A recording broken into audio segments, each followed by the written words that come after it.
that's my legal name. Yeah, I don't use that.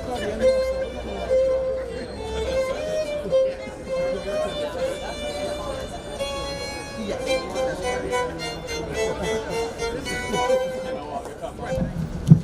Audio check one. Thank you. Ladies and gentlemen, a very pleasant morning to you and welcome to the Brooklyn Health Equity Foundation ribbon cutting ceremony for offices and buildings. It is indeed a pleasure to have you join us for this very exclusive event this morning. At this time, I'd like to take the opportunity to introduce to you some distinguished members we have present with us, our distinguished guests, ladies and gentlemen. Please, a round of applause for our Brooklyn Borough President, the Honorable Antonio Reynoso. Council Member Darlene Healy.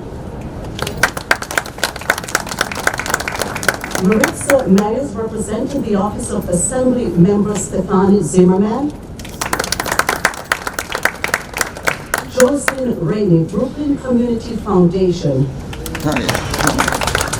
Mr. Maurice Reed, Brooklyn Community Collaborative. Dr. Pamela Straker, Director of Operations for Brooklyn Health Disparities Center. Tina Kim, Acting Deputy Commissioner, New York City Department of Health and Mental Hygiene. Ms. Lorraine Brown, President and CEO of One Brooklyn Health System and Interfaith Medical Center. Ms. Sarah Ostolosa, New York University Langone. Captain Stephen Louise. And members of the clergy. A round of applause, please, for all of us. Thank you. At this time, it gives me great pleasure to introduce to you the CEO and the President of Brooklyn Health Equity Foundation, the Reverend Canon Dr. Howard Kensley Williams. Please, a round of applause as he comes up to the microphone. Thank you so much.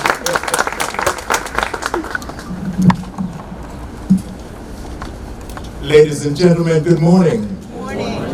Thank you so very much for coming out today to be with us as we inaugurate and celebrate a new chapter in the life of the Brooklyn Health Equity Foundation. This moment is much more than a ribbon-cutting ceremony. It is an opportunity for us to hook up with one another. in person after Zooming. Yes. It is absolutely a joy also to set ourselves on a new course, a course in which we're able to partner with so many persons who have been involved in this struggle over the years.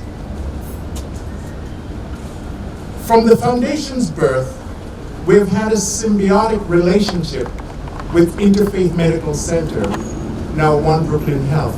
So even though she's been welcome before, I'd like again to say how special Ms. Brown is to me and to this foundation. The chief operations officer is here also, Mr. Beauvais, and I want to welcome my reverend colleagues because one of the groups that changed things over the years is the church. And we cannot underestimate the church, and I'm going to extend it to other religious groups. And I hope that we can continue to work with the religious organizations in this community to make this place better. So, welcome. Of course, the NYPD has had different kinds of relationships in different communities. And in this community, it is fantastic. I'm so glad you're here, sir. I'd like to present the board to you. Of course, I'm not going to give a speech, right? But I'd like to introduce the board. And because some of them are there behind me, I'm asking them just to push your head out or something so you can see who they are. Miss Gabrielle Kersant is the Vice President. She's out, where are you? Right there. She's right there. Dr. Deborah Harmon-Hyde. Mr. Jonathan Nelson. Dr. Christine Brennan. Dr. Roland Purcell. I have a feeling he's probably in surgery. He's in surgery right now. He is doing the surgery. And then Mr. Howard Dabney.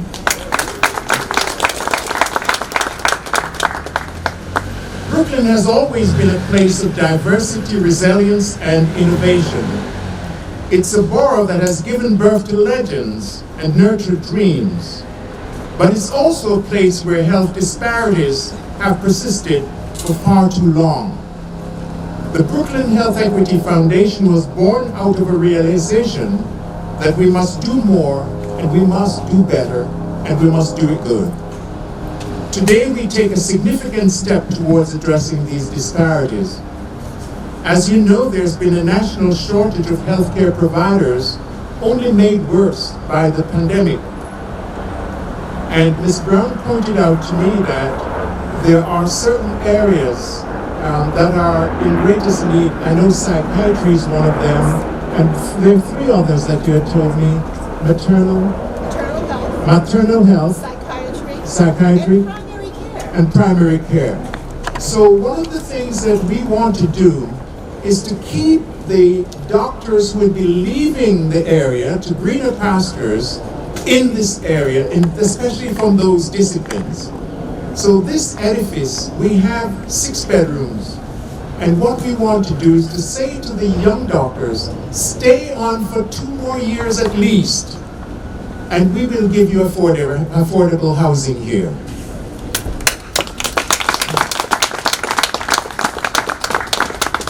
So that's the primary reason for this building. And then the ground floor will be housing our offices. So I look forward to working with you as we do this. Who knows, maybe another 5 years we'll be opening something much bigger, to keep more medical personnel in the area. Now, one quick thing about the foundation. We work in 3 ways. We advocate for resources and sustainable strategies to ensure equity in this community. Equity for health delivery, that is. We collaborate with other organizations who share our goal. And then we award grants to organizations that are going to be, again, moving in this direction of health equity. Finally, you know how some people have 10 finalists? I have just one. I want to thank a few persons who have made this, who did the actual work here. Mr. Edmund Benaite, I don't see him. He's the construction manager, but he said he'd be here. And then Mr. Isaac Nadim, who is the contractor, he's over there. And of course, there have been architects, there have been lawyers like Mr. Simpson. Mr. Simpson, where are you? That's our attorney over there. And then our banker, Ms. Kimberly Fraser, is right there. And there have been so many persons who have been involved. And forgive me if I do not call your name now, but I will call your name when I see you later behind there eating and drinking. So, and I need to thank Mark Anthony. Where are you? Mark? Okay, Mark Anthony Schleifer is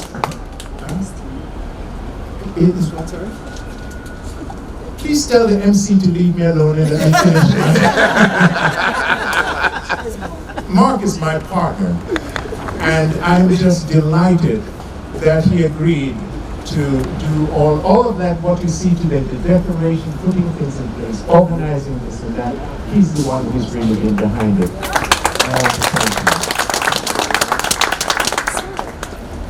And now it is my delight, my pleasure, to ask the borough president to come forward and bring us greetings, Honorable Antonio Reynoso.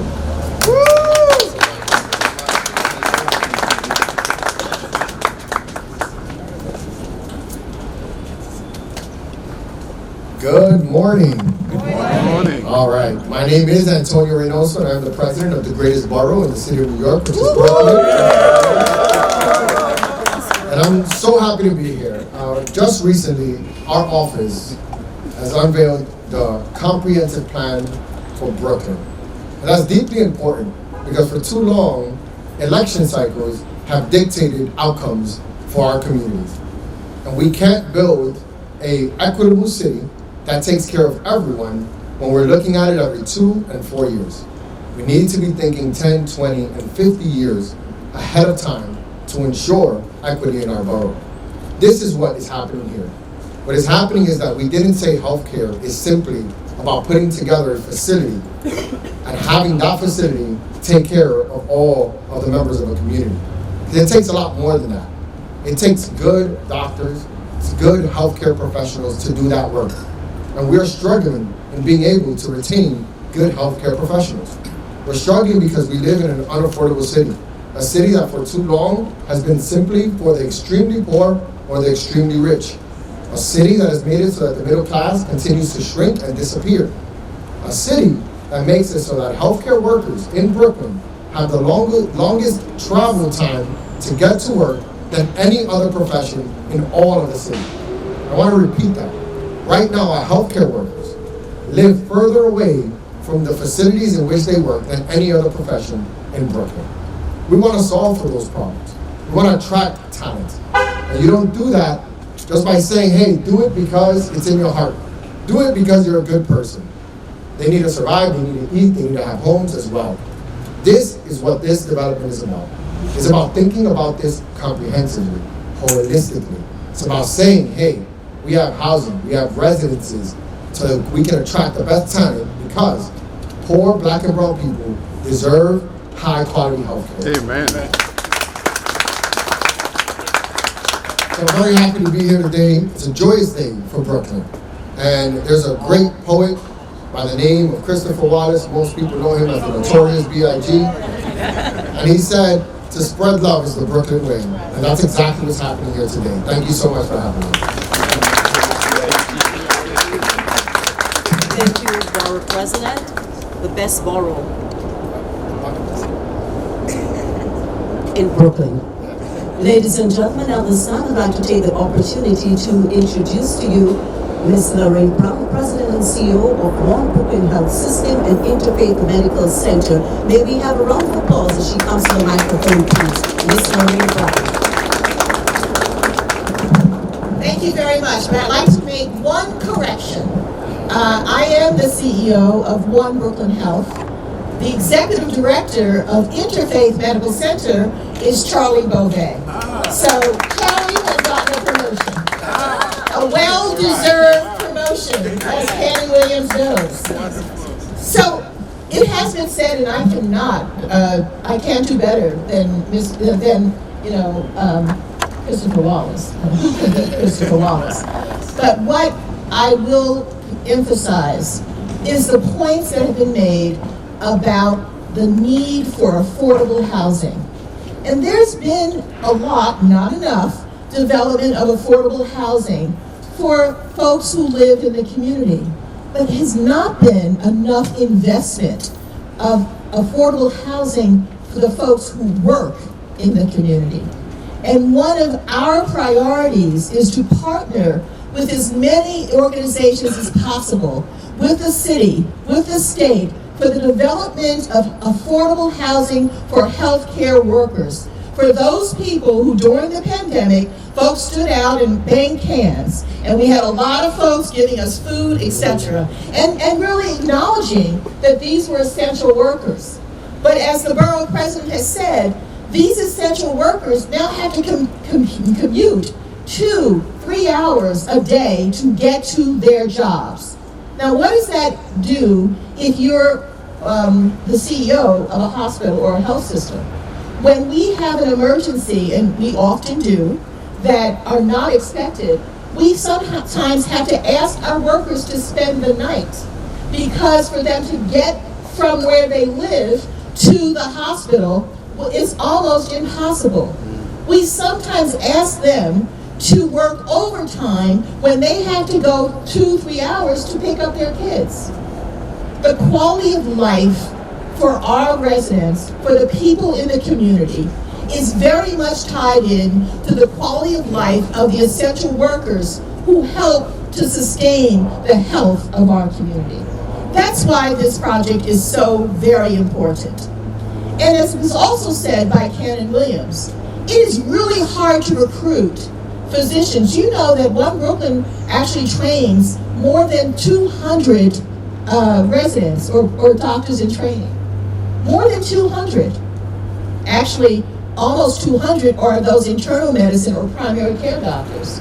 But we have a large residency program in psychiatry.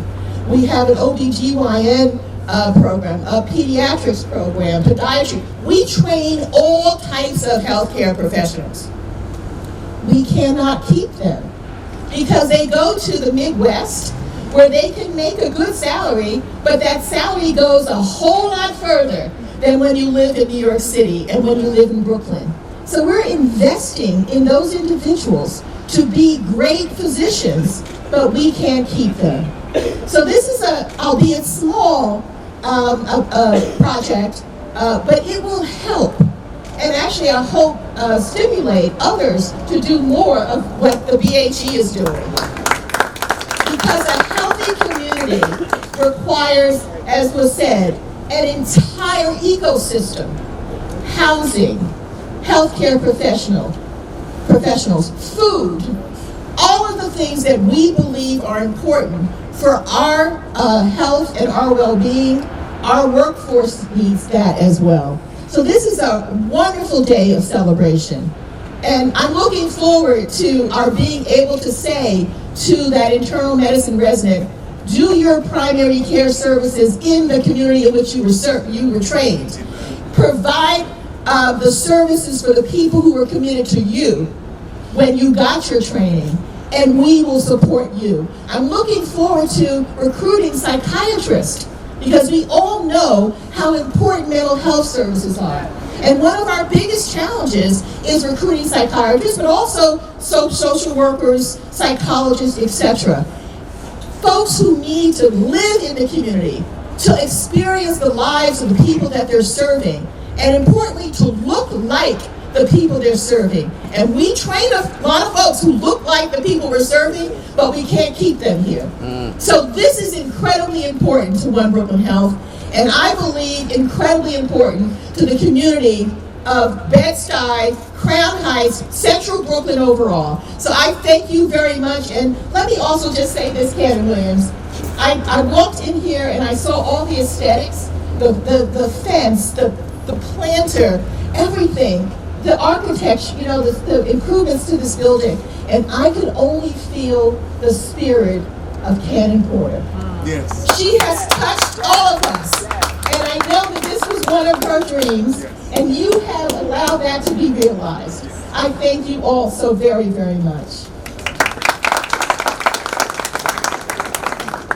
Thank you, Ms. Brown. Ladies and gentlemen, I know we had mentioned Dr. Roland Purcell, a member of the board who has just arrived. Round of applause for Dr. Purcell. One of the board members. And now the moment we've been waiting for. We're going to ask the president and CEO, Cannon Williams, and our borough president to do the official. So 1, 2, 3, cut. Ladies and gentlemen, Brooklyn Health Equity Office and Building officially open. Please, a round of applause. Thank you, Augustus Everett. Move this way now. Thank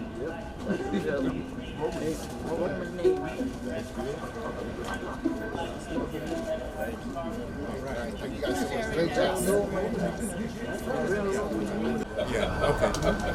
I'm delighted to be a part of this. We've worked together for years to have this building ready, and I know it's going to serve the community, because my concern is the doctors who leave the community so quickly, leaving persons in need of certain kind of care. So providing these 6 rooms for the medical community, we will be able to save lives. And if we could save one life, we've contributed to the community. And I want to give thanks to all the persons who made this possible, because the board alone could not have done this. So I really am delighted, and I want to say thank you very much, and I pray that we'll be able to do more of this in coming years. It's really a delight to be part of this celebration. And as you may know, the church, I'm talking from a standpoint of the clergy, the church is called to be a healing place for everyone. And every time we talk about institutions that focus on healing, we are talking about the work that the church is called to do. So I am really excited and honored to be part of this celebration today. And I pray that God will continue to enlighten the minds of the members of the board so that they may take this to again higher ground. So, great celebration. Blessings. Absolutely honored by Dr. Macbeth. As I was saying to my fellow clergy, I am even more honored to be here. This is my community, but as they pointed out, we are the link, the core to healing all of our communities. I am proud of it. I'm proud of what we are here to do. And I stand firm in collegiality, in our faith, in assisting in moving this journey, this mission, this vision of healing forward. It is an honor to be here. I am Hewitt Chu, the CEO of Raising Health Partners. Congratulations to the Brooklyn Health Equity Foundation on the opening of this incredible facility. It is so important to be able to bring affordable housing to our healthcare workforce in Brooklyn. As a community-based organization, we partner closely with Interfaith Medical Center and One Brooklyn Health on critical healthcare services. And so it's really important for us to be able to have a facility where our healthcare professionals can take care of themselves so that they in turn can take care of our community. Because at the end of the day, that is what public health is all about. So congratulations, and we look forward to more partnerships to come. And I wish to extend my congratulations to Reverend Canon Dr. Howard Williams and his board on this wonderful achievement of establishing the Brooklyn Health Equity Foundation home. I know that they have worked extremely hard on trying to achieve this, and it's an idea that was garnered by him and his board members, and they have succeeded in doing this. I am saying that my wife, who is a member of the board, she also helped in every aspect that she could. So on behalf of me and my other family, I extend deepest congratulations to the Brooklyn Health Equity Foundation. Thank you. So each floor looks the same. Sitting area, 2-bedroom, washing machine and dryer, your own kitchenette, and a shared bathroom. And like we said, all the rooms come equipped with your television, closet area. There's 2 bedrooms on each unit, so that is a 6 he spoke about. Yes, we also have a basement area, and the basement area will be utilized with board members and the personnel that will be living. This is the main office for the foundation. I'm Deborah Harmon Hines, Secretary of the Brooklyn Health Equity Foundation. And this project has been a long time in the making, and we're just so pleased at the finished results. The first floor, or they call it the basement, not is yet. the official office for the foundation. You're in the office area, and we have a bedroom so that when foundation members come into town, they don't have to stay in hotels. So this is the equivalent to a one-bedroom apartment, fully equipped, stove, refrigerator, washer and dryer in the bathroom.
Right, but I emailed you.